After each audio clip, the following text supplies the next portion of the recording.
Start video editing by choosing beginner-friendly software like DaVinci Resolve or iMovie. Understand the layout, timeline, preview window, media library, and editing tools. Import footage into the media library, then drag it to the timeline. Learn basic cutting and trimming to arrange clips in order.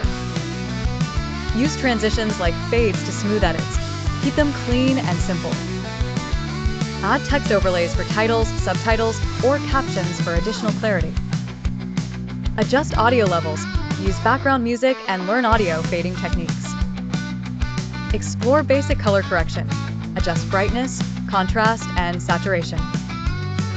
Develop gradually with advanced techniques like speed ramping and motion tracking.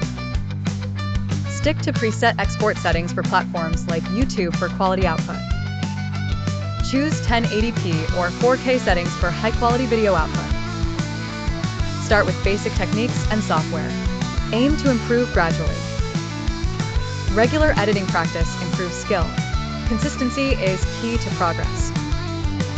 Avoid getting overwhelmed by sophisticated software and effects. Begin editing with what's available. Open software, import, and start editing.